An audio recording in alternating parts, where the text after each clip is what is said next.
fake the hug?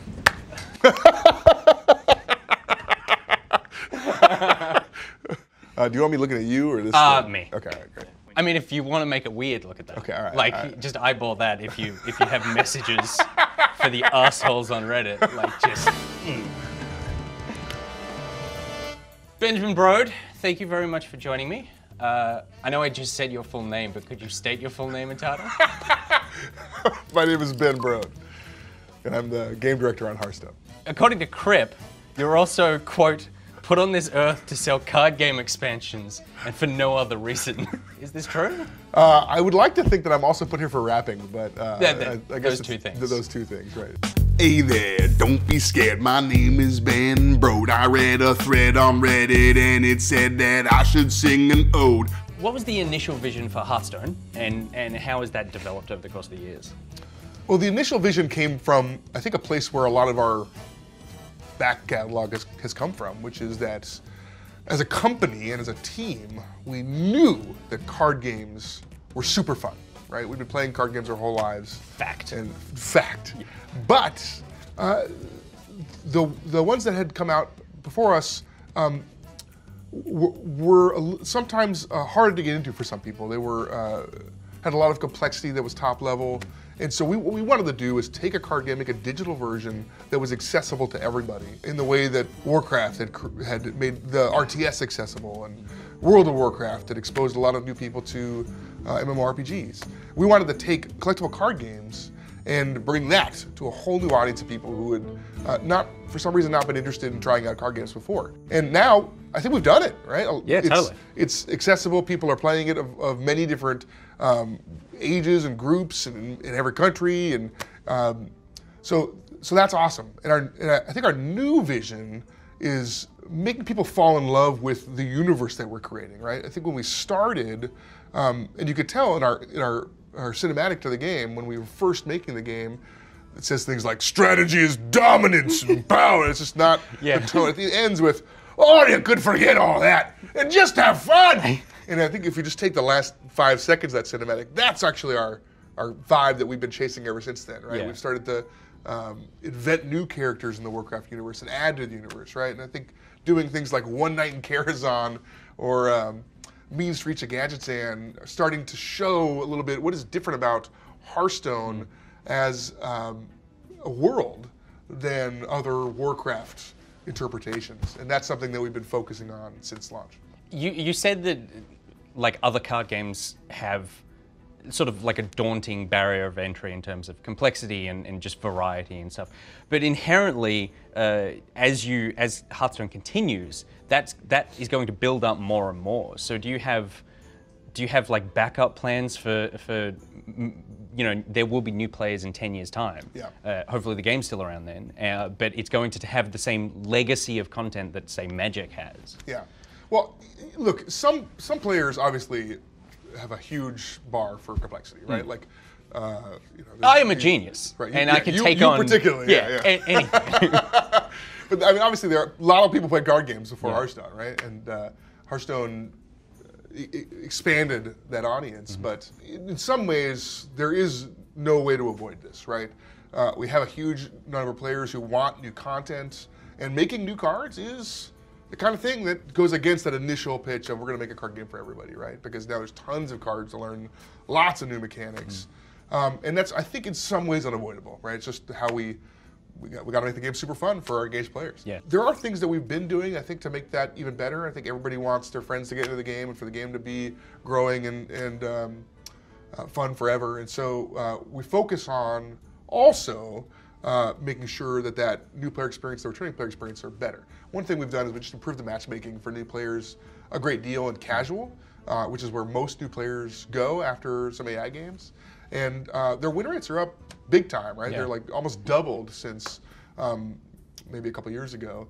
It's actually caused us some problems because their confidence also goes way up because they're winning more games, and then they head into ranked. Oh no! And our ranked system just doesn't do a good job at supporting. They get ruined. They get ruined, right? And before they'd wait like a week before trying out ranked, and now they wait like 2 or 3 days after trying out casual. So we got some work to do, either on making you less confident in casual, setting expectations, or on fixing our matchmaking system for ranked. Have you considered when you click on the ranked button, like maybe you pop up and you just go, you suck, you know nothing, like, and it's just like take them down a couple of pegs. Yeah, that's a good idea. Yeah. Yeah. And I feel like that would really, keep with the tone of like, forget everything, just have fun. Yeah.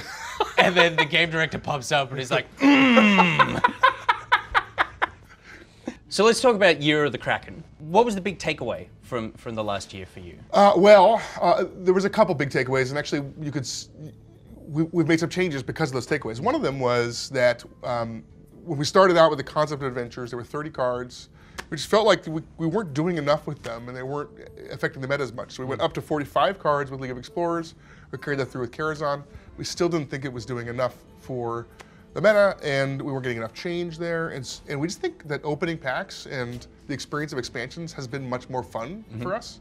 And so one takeaway was, I think it would be more fun for the game if we did 3 expansions a year. So that's something we're doing with the Year of the Mammoth, but also we have felt like the single player content was kind of a missed opportunity for us, in that it was a really appealing offering to get players back into the game and try something out that's a little low risk. You don't have to play against their player, just try out these cool puzzles. But we were charging for that because there was all these cards that you were earning on the back end. And so the other half of that decision, we decided to just make all that free. So starting with the second expansion this year, we're doing free missions.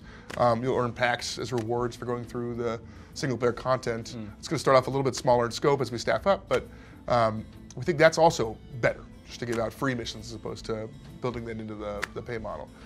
Are there things that you can, think off the top of your head in Karazhan, for example, where you go, oh, we misplayed that moment? Like, what card in particular?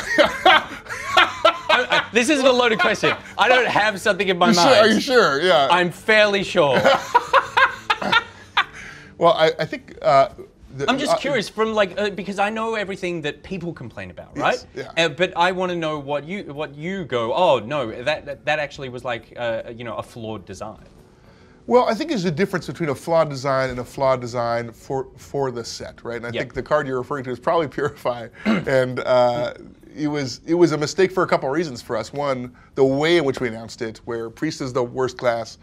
A lot of people are frustrated by that, and we saved the reveal for some reason for the very last moment. Everyone's like, "Oh, here it comes! Boom!" It's just it was, and then to have that be on a Friday night where we were like, "All right, let's go have a good weekend," and then it was, it wasn't great. It was that was a huge mistake. Yeah. The card design in a vacuum, I think it's fine, it's right? Fine. Like, there's lots of worse cards than Purify. The problem it's actually was the fun rest to of play. Priest. It wasn't Purify. Right, exactly. Yes, yeah. It was a missed opportunity to fix some balance. Yeah. Purify, if Priest is doing fine, is a fine card, right? Yeah. And I've actually seen a lot of stories since then of players enjoying playing Silence Priest. Actually, well, now because Priest is phenomenal. But also the other side of the story is I think there is value in having a card that is hilariously bad.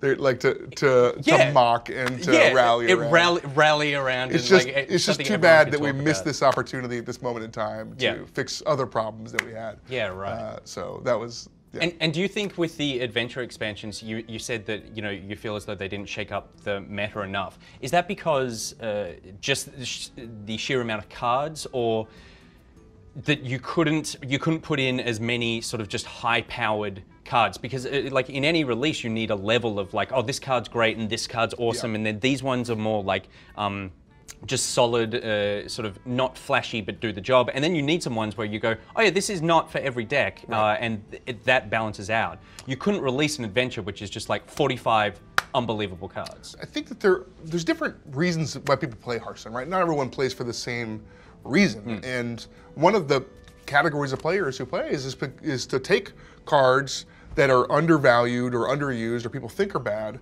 and they enjoy making decks out of those and beating people with them, right? Weird, awesome stuff. There's a satisfaction that comes from beating someone with Purify that you cannot get if everybody doesn't think that's the worst card, right? Totally. it's only for that kind of player. And if we make an adventure full of only these top-level powerful cards, we do miss an opportunity to make several of our other categories of players happy. Yeah. So I think in a bigger set, we can just hit more of our goals, right? We can make a bunch of cards that affect the meta. We can make a bunch of major domo executives that are fun for players who want to turn into Ragnaros, but it's not for changing the meta. We can make crazy deck building tools like Purify, and I think that a big set gives us way more of the palette to do all of those to the top level. What were some of your favorite card releases or card mechanics from the last year that you put out? Honestly, I thought Cthulhu was a ton of fun. It was very risky, right? This is a thing that was either, if it's a little bit too bad, then 17 cards say the word Cthulhu on them and all of them suck, right? Yeah. And it's kind of the hinge of Whispers of the Old Gods. And if it's a little too good, then okay. Everyone's got the card in the first place. Like you gave it to literally everyone. And the way that games end is like, okay, I play these guys, boom, you're dead, right? You just one-shots the whole board and your opponent because it's got a battle cry that deals a ton of damage. And so there had to be a very fine line of balance. I think this is one of our biggest balance successes of all time, was nailing the razor-thin edge where Cthulhu could live to be tier 1, not in every deck, and not one-shotting your opponents consistently.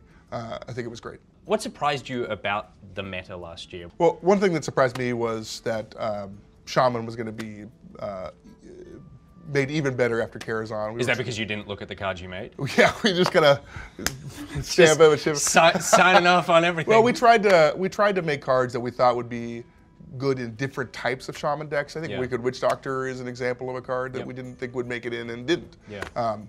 But the power level of Spirit Claws in decks that weren't taking a lot of their deck to focus on spell power, right? We're trying to push a new type of Shaman deck.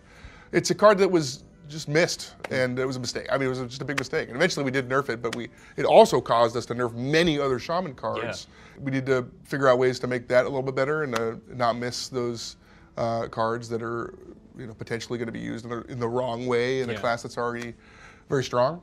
With Journey to Un'Goro, I feel like I've seen more new card mechanics and interactions in this expansion in the 50 cards that you've shown so far than in almost all the others. Like, we've got quests, adapt stuff, dormant cards are being made, destroying cards in your deck, adding sealed packs to your deck, transforming whole decks into single spell cards. You've got elementals. I'm super excited about it. For you guys, are there mechanics that you're keeping an eye on? Obviously all of them, but are there ones in particular where you're like, this could be the next Jade deck? Actually, Jade decks are not that good right now. They're not winning more than they're losing. They're losing more than they're winning. Yeah, they're not. It feels like they are, but if you're saying... They might be winning more than losing against you. Well, I kept using Purify, it's not working. I guess like the Cthulhu thing, where you're like, this is cool, but 1% more and this is bad. Right. Well, I think actually the big one there is quests. Quests have many different levers of balance, right? They, if they get completed on average 70% of the time versus 80 or 90% of the time, that's a big difference as far as the quality of the card. And how good is that quest reward we've tuned based on how often we think you're going to complete the quest and what kind of sacrifice your whole deck has to make in order to support that type of quest. Yeah. So those quest cards, there's some that I love, and I kind of go, I know I'll end up playing something else, but potentially I would just play that in that class, and it basically becomes like a second phase of the game. Yeah. And that's like a dangerous thing if that becomes just the norm. That's now every game of Hearthstone has this second phase. Well, it gives you kind of two goals, right? There's the normal goals you're trying to go for, but now instead of playing this card that might help you get better board control or deal more damage to your opponent to keep the pressure on or defend yourself, you might actually make a different play to try and get some progress in your quest because you think that's going to be a more important game plan for you long term. Yeah. So it adds some decision making to the actual gameplay playing the game, but it also changes the way the game plays depending on what kind of quest you're playing. So I'm excited about that. Folks are eager to start using this room. Okay, let me do one more question then. Okay, make it a good one. I'll try. What's the name of the next expansion? Journey to Ungoro. It's going to be great. I think you're going No, the next one. The next. Oh, it's too late. That was Oh no! I asked the one question. And so then I've just got these autocomplete questions. These are just like one-word answers. Okay. So I plugged some Hearthstone questions into Google, and Okay. these are just Okay. the things that came up. What is the best card in Hearthstone? Jiraxis. How can I get a Hearthstone beta key? It's going to be tough. Yeah, it is going to be tough. You can't hook them up. Why does Hearthstone need access to my phone calls? Does it? You're going to have to talk to someone. Someone's putting something in there. And then why does everyone have Ragnaros? Because it'll, as it rotates in a little while here, Yeah. you'll get all the dust for having Ragnaros. So that's why I crafted gold Ragnaros. That's why- so I could get that gold dust Yeah, back. exactly. Okay, beautiful, Ben. Thank you very much. That's fun. Cool. Like, it's not immediate how to throw a gun in somebody's hands and then go. Yeah. But it's awesome. Yeah, but it's awesome, and you're not doing something really evil. You know, it's like. We dress the same. Is the problem? What time did you put on your clothes? It's like 8 something. 7. So lose it.